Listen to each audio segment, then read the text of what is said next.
Bonjour, bienvenue sur la chaîne Photophile et bienvenue sur ce nouveau tutoriel consacré à Affinity Photo. Alors ça répond à la demande de l'un d'entre vous, c'est un petit tutoriel tout simple sur la création d'un cadre. On en fera un autre selon si on souhaite faire son cadre extérieurement à l'image, ce qui va être le cas dans ce tutoriel, ou si on souhaite utiliser une partie de l'image, par exemple la zone de contour, pour créer un calque avec un effet particulier sur ce contour. Donc on va diviser en deux tutoriels et là pour l'instant on va s'intéresser à la création d'un cadre tout simple en fait autour de mon image. La première chose ça va être de me créer la place pour ce cadre. Donc pour ça dans Affinity Photo on va aller dans Documents et redimensionner le canevas. Faites attention, là on ne veut pas modifier la taille de l'image, on veut modifier la taille de la zone de travail. Donc redimensionner le canevas.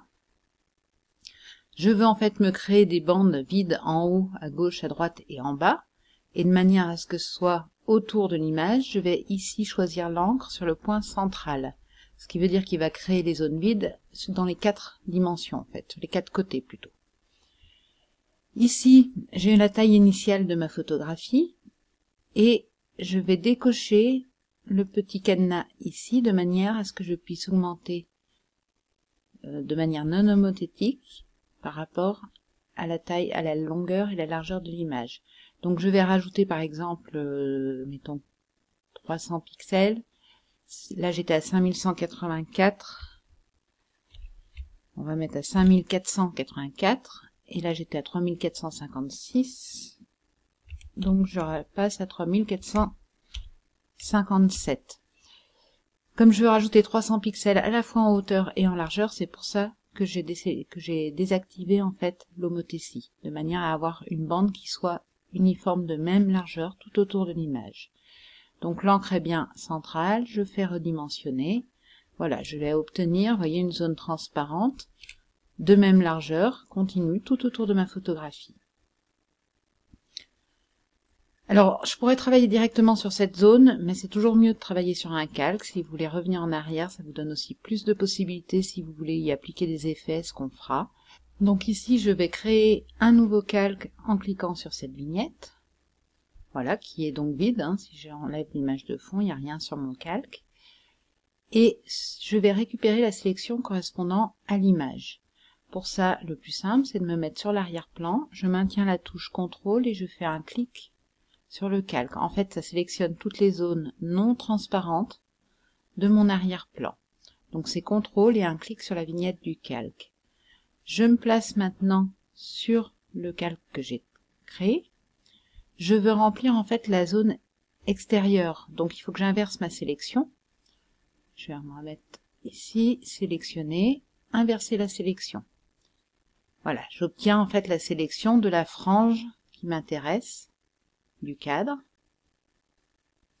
et je vais remplir cette sélection donc de la couleur souhaitée pour mon cadre. Alors je peux me servir de la pipette, par exemple ici je prends la pipette, je fais un cliquer glisser pour aller choisir une des couleurs de l'image, mettons un jaune par exemple, et une fois qu'il est défini ici, je fais un clic dessus pour le placer en couleur de premier plan.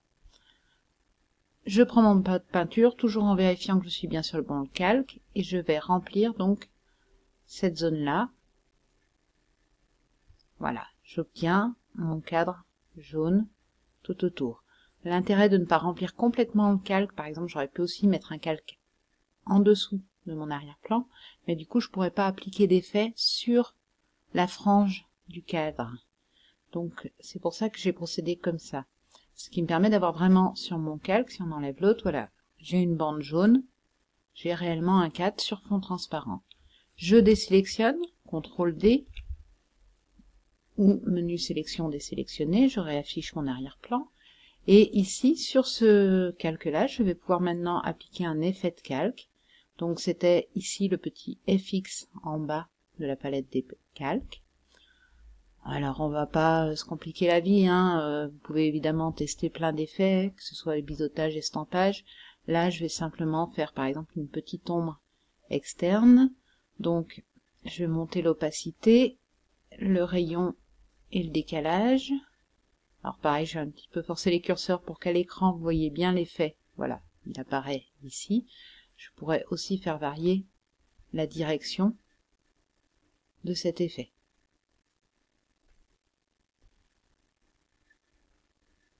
Donc ici fermé, voilà, et j'ai obtenu mon cadre terminé en quelques clics. Comme vous voyez, la manœuvre est relativement simple.